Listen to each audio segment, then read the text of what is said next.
Hola a todos y todas, espero que estéis bien en estos días de confusión y pandemia que vamos viviendo. Antes de empezar con el tema que hoy nos convoca, que pasará por Pasolini y por algunos datos sobre el final de su filmografía, que creo que es un tema bastante interesante y pertinente, quería proponeros dos pequeños excursos, ¿no? Dos pequeñas notas al pie.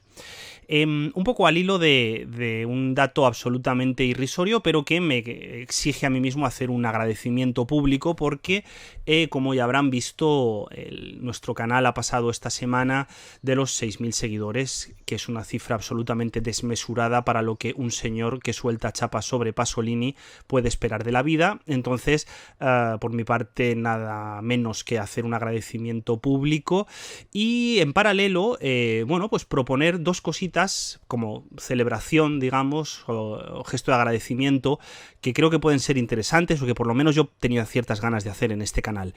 La primera es proponerles un questions and answers, ¿no?, que dicen los angloparlantes, esto de que puedan ustedes, si quieren, durante una semana dejarme aquí en los comentarios del vídeo aquellas preguntas o aquellos temas sobre los que les gustaría que tuviéramos un rato de perorata, más que nada por recuperar aquellos benditos tiempos del Curious Cat que en cierto modo añoro, y por otro lado también por romper un poco la idea de que es inevitable, ¿no?, de que uno está hablando como un idiota a una webcam. Entonces, si quieren que hablen de algo, les gustaría formularme alguna pregunta o establecer un flujo de comunicación un poco más fluido que yo venga aquí y hable de lo que en ese momento me interese, pues me encantaría abrir los comentarios del canal y hacer una recopilación y hacer un vídeo o dos o los que sean de charlas sobre cine, ¿no?, de charlas sobre cine. Esto por un lado, dejo la invitación ahí y quien quiera tomársela, pues bienvenido sea, y si no, pues no.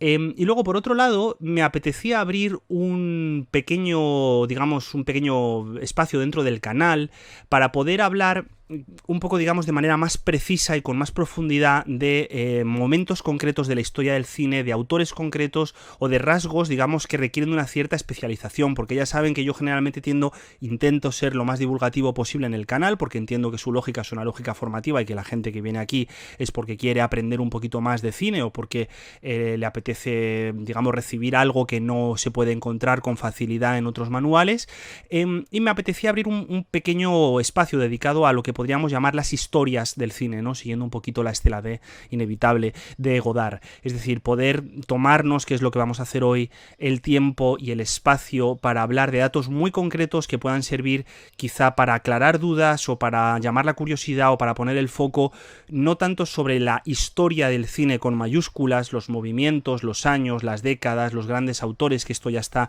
hay gente que lo hace y lo hace muy bien, y con las cuales desde luego este canal no entra en competencia, sino todo lo contrario, es decir, para poner el foco en aspectos muy puntuales, muy cerrados, más especializados, si quieren decirlo así, pero que yo creo que pueden tener cierto interés precisamente por ser excéntricos. Entonces, en esta idea de hacer las historias del cine, estas pequeñas historias, píldoras sobre especialización en historia cinematográfica, arranco hoy con Pier Paolo Pasolini, así que vamos a por ello.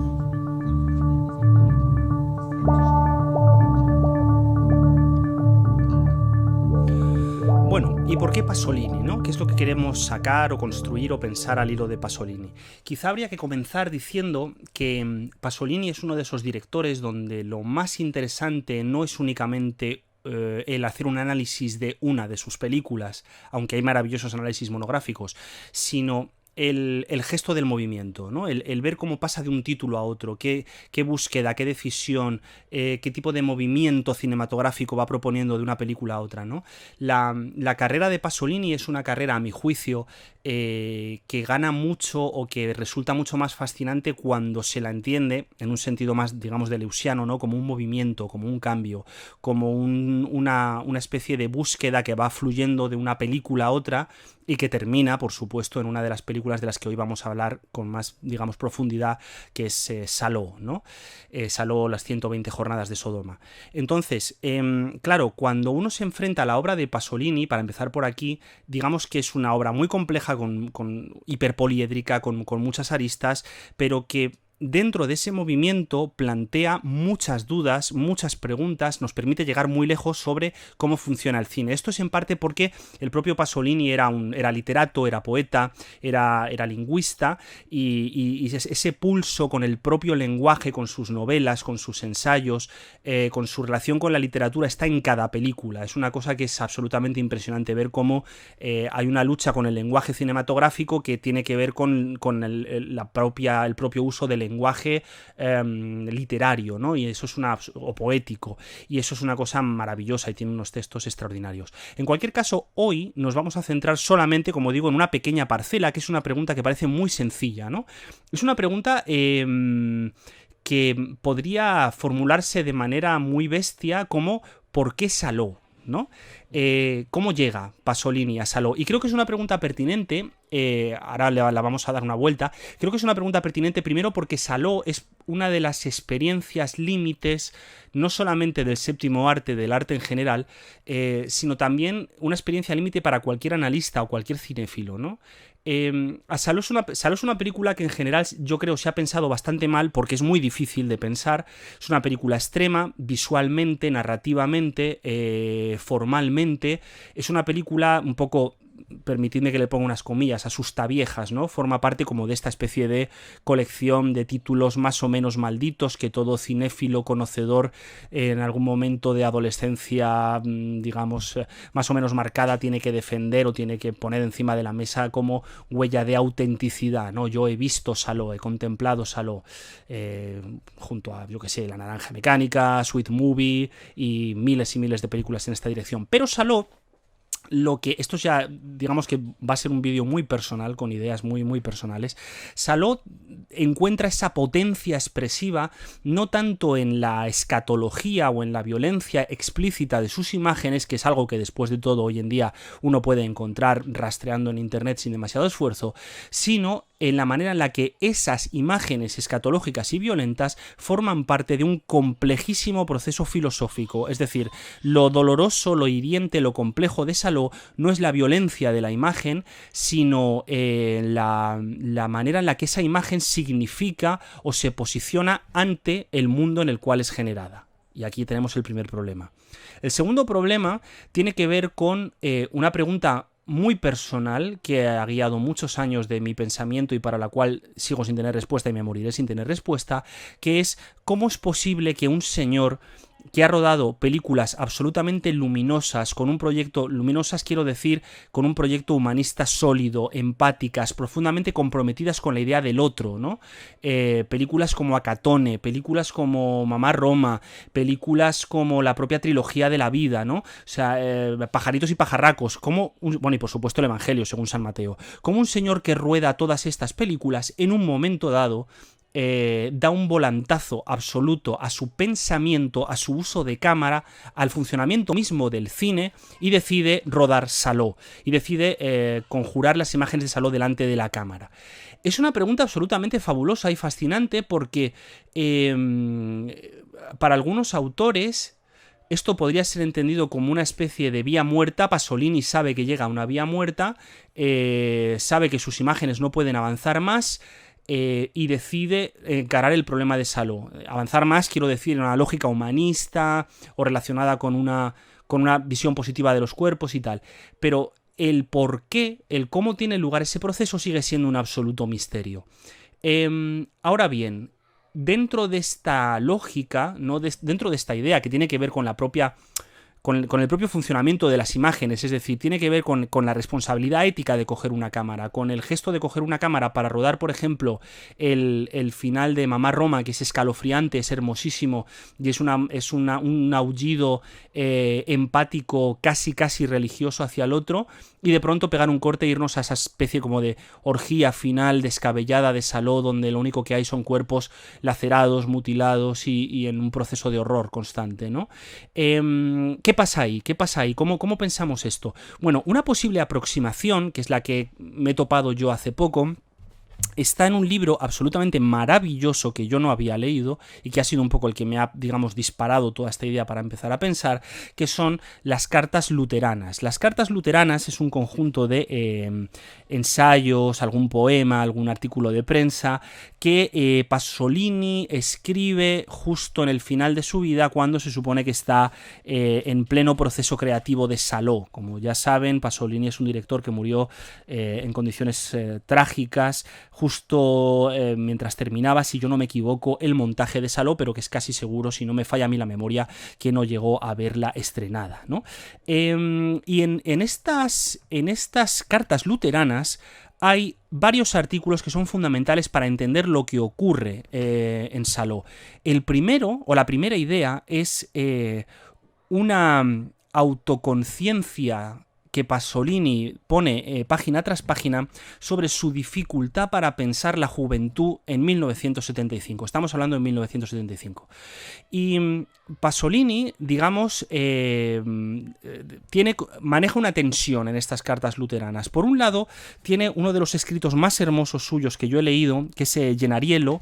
Gennariello es, aunque parezca raro, es una especie de intento formativo hacia un joven, ¿no? Él se inventa un joven, que es este Gennariello, al cual le dedica una especie de colección de artículos en los cuales le quiere formar e informar sobre la escuela, la familia, su relación con los iguales. Es decir, él genera una especie de visión positiva de la educación, optimista de la educación, una visión donde la educación puede ser entendida desde una lógica que tiene más que ver con la relación entre el maestro y el alumno, una relación algo más íntima, más cercana, más basada en el descubrimiento del mundo, casi, y esto hay que poner unas comillas, elitista entiéndase aquí como un esfuerzo por separar al individuo con aptitudes del resto de la masa que no quiere acceder a esas aptitudes, no con un tema de clases, ni de élites, ni de tal, entiéndase bien, pero mientras uno va leyendo Gennariello, en choque, ya digo, en dialéctica con este Gennariello,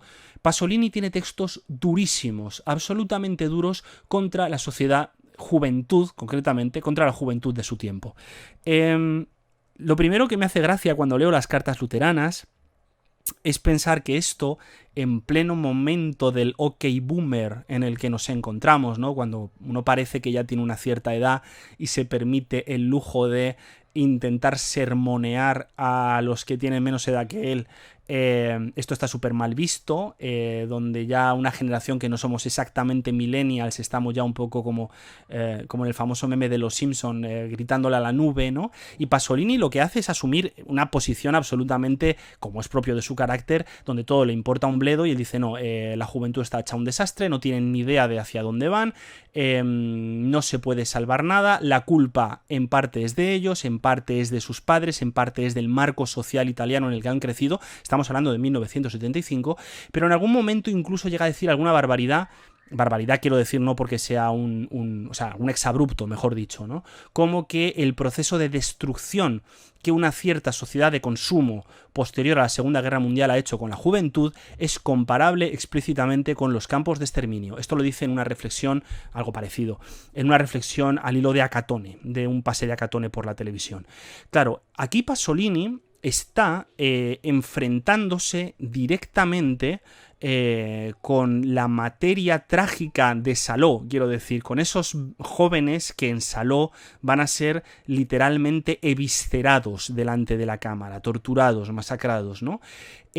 Claro, Salò se puede leer como una película historiográfica situada, como aparentemente se escribe en los créditos iniciales, en esa especie de margen en el cual la Segunda Guerra Mundial está a punto de acabar, y eso permite esa especie como de alzamiento del fascismo demencial que coge estos cuerpos y los machaca, pero no hay que olvidar que Pasolini está adaptando un texto de Sade muy concreto, con unas coordenadas historiográficas muy concretas, que él sitúa en 1945, pero que en el fondo, y esto es lo que a mí me interesa, resuena plenamente en 1975. Es decir, la juventud machacada inútil, incapaz de hacer absolutamente nada, que se deja masacrar por los verdugos en Saló, es exactamente la misma que él define con absoluta desesperación en sus escritos de las cartas luteranas. Es decir, cuando, además eso se nota mucho, se le ha criticado mucho a Pasolini, ¿no? ¿Por qué no se rebelan los jóvenes que están sufriendo todo este tipo de excesos en su película, ¿no? Y su respuesta en las cartas luteranas es muy clara, porque no se puede esperar ningún tipo de rebelión allí donde la vulgaridad, allí donde la idiotez, allí donde la fascinación por las mercancías, incluso si se permite, se ha convertido en norma. Pensemos que estamos hablando de 1975, nada más y nada menos, repito. Y dentro de estas cartas luteranas hay algo que nos va a permitir sedimentar un poco esta idea, que es un texto absolutamente precioso y estremecedor, que se llama nada menos que... lo tengo por aquí un segundito, el título... Es una especie de abjuración, exactamente. Abjuración de la trilogía de la vida, en la página 61 de la edición de Trota de las cartas luteranas. ¿Qué es la trilogía de la vida? Bueno, la trilogía de la vida era una, bueno, como seguramente saben, es esa colección de películas que él rueda justo antes de Saló, que son películas muy luminosas, muy aparentemente alegres, adaptaciones literarias, el de Cameron, Las Mil y Una Noches y los cuentos de Canterbury. Son películas muy interesantes, evidentemente, pero que él en un momento dado, cuando está trabajando en Saló, además, decide literalmente negarlas. Y negarlas no por su contenido cinematográfico, sino por el uso y la representación de los jóvenes y sus cuerpos que está dando en esta película. Voy a leer un fragmento cuando él, digamos, está pensando esta realidad. Dice, página 62... También la realidad de los cuerpos inocentes ha sido violada, manipulada y pisoteada por el poder consumista. Es más, esa violencia sobre los cuerpos se ha convertido en el más macroscópico de los datos de la nueva época humana. Tela marinera. Y más abajo afirma... si quisiera seguir realizando films como los de la trilogía de la vida, no podría, porque he acabado odiando los cuerpos y los órganos sexuales. Naturalmente me refiero a estos cuerpos y a estos órganos sexuales. Esto es, a los cuerpos de los nuevos jóvenes y muchachos italianos, a los órganos sexuales de los nuevos jóvenes y muchachos italianos. Esto es una barbaridad en el sentido de que es necesario entender que la dificultad para mostrar el placer, la alegría, la fe incluso en el cuerpo, no es una cuestión ontológica. El hecho de rodar un cuerpo joven para Pasolini se hace insoportable.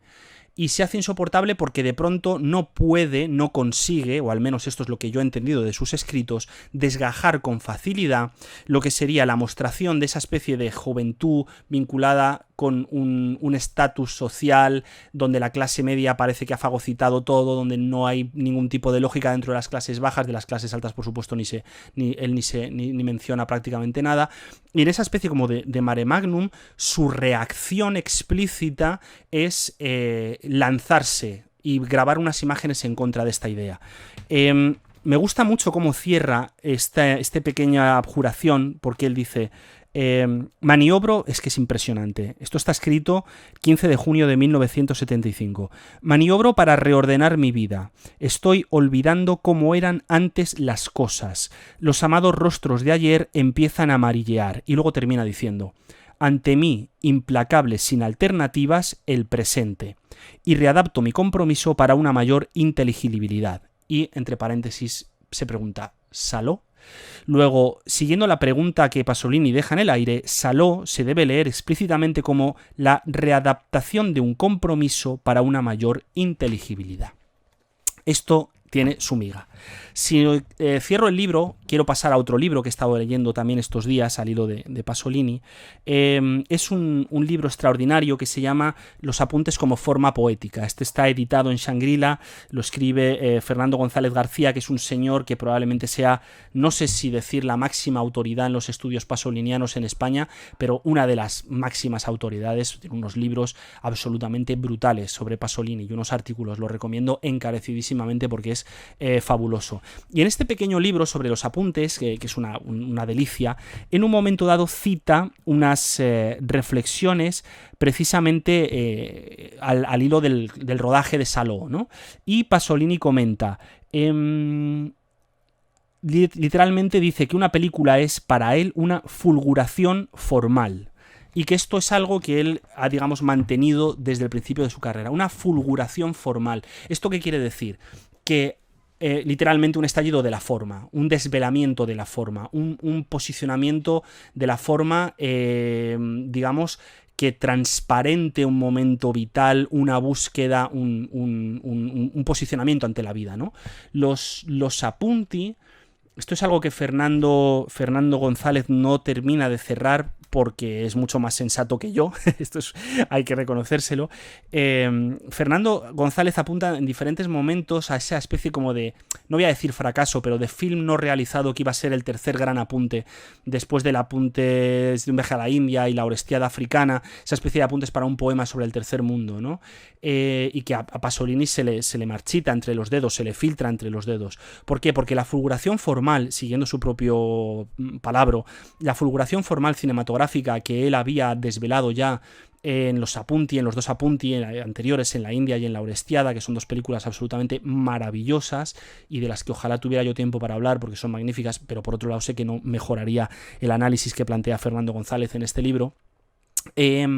Decía, esta fulguración formal requiere un salto al vacío cuando se enfrenta a Saló. Y ese salto al vacío solamente se puede hacer mediante una negación explícita, casi me atrevería a decir plano por plano, de todo lo que ha rodado anteriormente, de todo el recorrido cinematográfico. Es decir, volviendo a la idea que planteaba al principio del vídeo, cuando lo terrible de Saló, lo terrorífico de Saló, no es que presente al espectador imágenes extraordinariamente violentas o que provoque, y a mí me provoca, una sensación física prácticamente insoportable.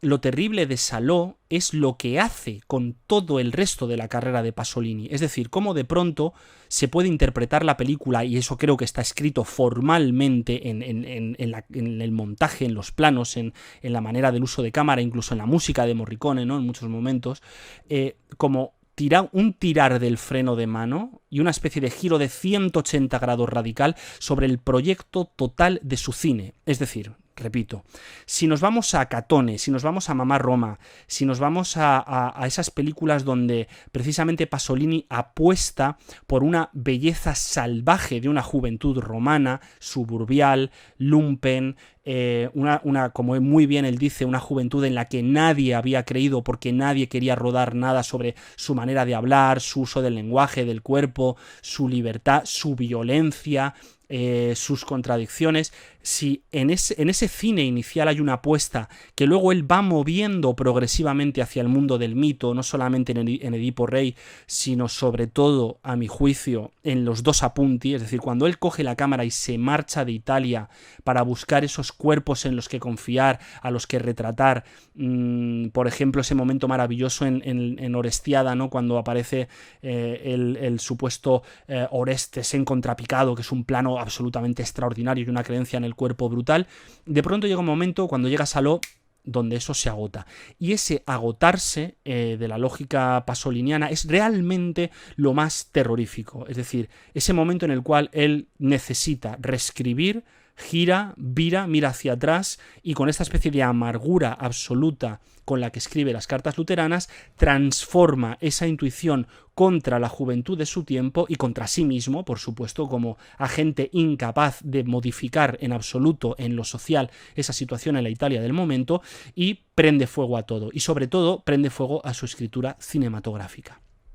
Por eso mi pequeña conclusión, ¿no?, a la que llego al final de esta pequeñísima reflexión, inevitablemente parcial, porque habría que hacer análisis fílmico para entrar en esta cuestión como Dios manda, pero mi idea es que el primer paso para pensar coherentemente Saló es arrancar en paralelo de esa sensación escrita en las cartas luteranas. Y entonces, a partir de ahí ya tenemos una llave que nos va a permitir entender por qué Pasolini toma las decisiones formales que toma.